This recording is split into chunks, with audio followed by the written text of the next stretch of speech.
दोस्तों क्या हो जब आप पृथ्वी पर आखिरी बची हुई महिला से शादी करने के लिए हाँ कहते हैं, क्योंकि आप इस पूरे दुनिया में इकलौते पुरुष हैं। यह एकमात्र तरीका है जिससे आप दोनों अपनी सेक्स की इच्छा को पूरा कर सकते हैं, पर आप उस महिला को पसंद नहीं करते।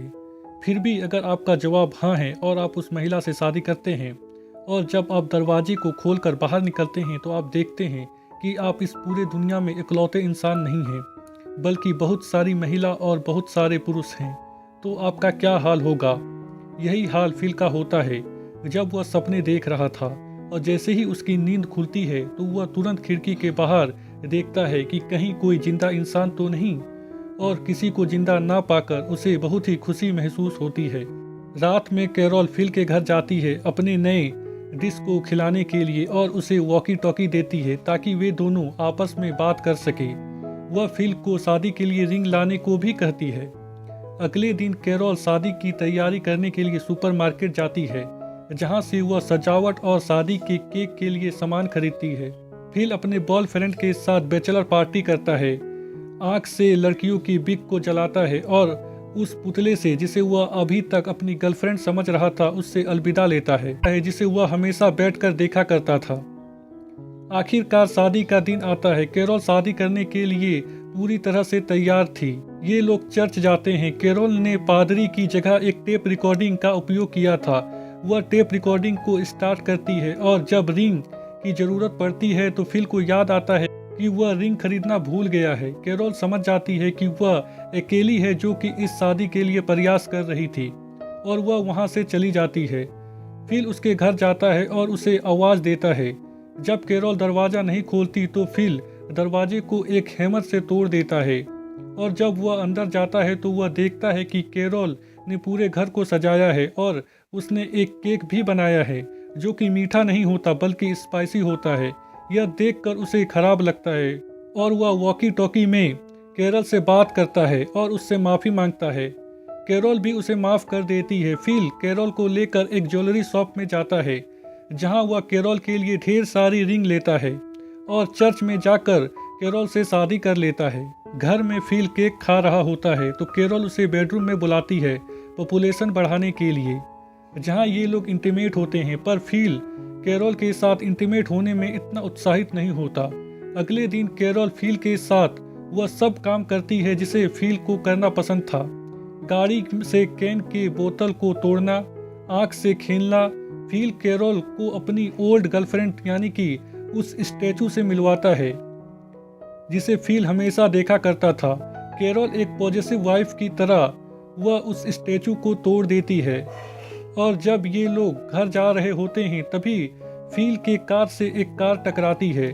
फिल तुरंत अपनी कार से निकलता है और उस कार वाले को जाकर देखता है, जिससे एक सुंदर लड़की निकलती है। फिल उसे देखता है और देखता ही रह जाता है। वह उसे देखने में इतना खो जाता है कि वह भूल जाता है कि उसके गाड़ी में कैरोल बैठी हुई है जो कि उसे आवाज दे रही थी। उसे कैरोल की आवाज भी सुनाई नहीं देती जिसे चोट लगी थी। वह लड़की जिसका नाम मेलिसा होता है वह कैरोल को गाड़ी से बाहर निकालती है। फिल की गाड़ी में आग लग जाती है तो ये लोग मेलिसा के कार में फिल के घर जाते हैं। रास्ते में फिल को पता चलता है कि मेलिसा 2 हफ्तों से टेक्सन में घूम रही है। मेलिसा फिल को कहती है कि अगर तुमने अलाइव इन टेक्सास के नीचे अपना एड्रेस लिखा होता तो मैं सीधा यहीं पर आ जाती। इस बात का फिल को अफसोस हो जाता है, क्योंकि अगर उसने अलाइव इन टेक्सास के नीचे अपना एड्रेस लिख दिया होता तो उसे मेलिसा 2 हफ्ते पहले ही मिल चुकी होती और उसे कैरोल से शादी नहीं करनी पड़ती। कैरोल उसे बोलती है कि अगर तुम 2 हफ्ते पहले मिलती तो तुम हमारी शादी में शामिल हो सकती थी एक गेस्ट के रूप में। वह बोलती है कि क्या तुम दोनों शादीशुदा हो? कैरोल उसे बताती है कि हाँ, हमने 2 दिन पहले शादी कर ली है। फिल मेलिसा को ये सब बात नहीं बताना चाहता था। फिल कैरोल और मेलिसा के बीच में जो खिड़की होती है उसे बंद कर देता है ताकि कैरोल मेलिसा से बात ना कर सके, और वह मेलिसा से बात करने लगता है। पर कैरोल खिड़की को बार बार खोलकर फिल को डिस्टर्ब करती है। जब ये लोग घर पहुंचते हैं तो फिल मेलिसा को पटाने की पूरी कोशिश करता है, पर कैरोल मेलिसा को फिल के बारे में सब कुछ बता देती है कि फिल उसके आने से पहले किस तरह पूरे घर में कूड़ा फैलाकर रखता था। उसने एक पूल को अपना टॉयलेट बना रखा था। मेलिसा आराम करने के लिए एक घर ढूंढ रही थी। फिल पूरी कोशिश करता है कि मेलिसा उसके घर में रुक जाए, पर ये सब बात सुनने के बाद मेलिसा उसके घर में नहीं रुकती। वह बगल वाले घर में रुकने का फैसला करती है। फिल मेलिसा को रात के डिनर के लिए इनवाइट करता है। रात में मेलिसा फिल के घर जाती है डिनर के लिए। कैरोल और मेलिसा आपस में बात कर रहे होते हैं। तभी हम फिल को देखते हैं, जो कि पूरी तरह से बदल चुका था, क्योंकि उसने अपने बियर्ड यानी कि दाढ़ी को सेव कर लिया था, जिसे देखकर कैरोल और मेलिसा चौंक जाती है। फिल ने ये सब मेलिसा को पटाने के लिए किया था, पर यह लुक ना तो मेलिसा को और ना ही कैरोल को पसंद आता है। जब ये लोग डिनर कर रहे थे तो फिल मेलिसा के साथ फ्लर्ट करता है और उसकी हर बात पर हाँ कहता है, ताकि मेलिसा को लगे कि फिल की सोच और उसकी सोच बिल्कुल एक जैसी है। जब मेलिसा उसे अपने पति के बारे में बताती है कि उसने अपने पति को किसी और के साथ देखा, वह उसे चीट कर रहा था, इसीलिए उसने उसे छोड़ दिया, तो फिल उसकी डिसीजन को सही कहता है और यह दिखाने की कोशिश करता है कि वह इस तरह के लोगों को पसंद नहीं करता। और जब सब चले जाते हैं तो कैरोल उसे दुनिया को चलाने के लिए, पॉपुलेशन बढ़ाने के लिए बुलाती है, पर फिल बहाना कर देता है और कहता है कि आज उसे कुछ ठीक महसूस नहीं हो रहा, किसी और दिन हम मिलकर पॉपुलेशन को बढ़ाएंगे। कैरोल फिल से पूछती है कि क्या वह मेलिसा की ओर आकर्षित है, पर फिल उसे मना कर देता है और कहता है कि बिल्कुल नहीं। और जब रात में फिल सो रहा होता है तो मेलिसा उसके पास जाती है और उसे कुछ दिखाने के बहाने बुलाती है। फिल उसके पीछे जाता है और वह कैरोल को उसका इंतजार करते हुए देखता है और जोर से चिल्लाकर उठता है। अगले दिन फिल मेलिसा को दिखाने के लिए वर्कआउट करता है ताकि वह उसे एक मस्कुलर इंसान समझे, पर ऐसा होता नहीं है। मेलिसा फिल से उस कार के बारे में पूछती है जो कि बाहर खड़ा होता है।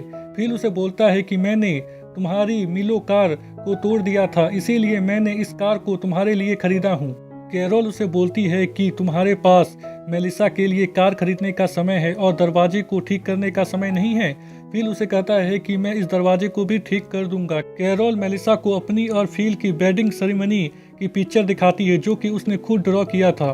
और जब फिल दरवाजे को ठीक कर रहा होता है तभी मेलिसा उसके पास जाती है और कैरोल और उसे बियर पीने के लिए अपने घर में इनवाइट करती है। फिल उसे बोलता है कि कैरोल की तबीयत ठीक नहीं है और वह खुद मेलिसा के साथ बियर पीने चला जाता है, जहां मेलिसा उसे अपने दिल की बात बोलती है कि वह उसे गलत समझ रही थी, पर अब ऐसा नहीं है।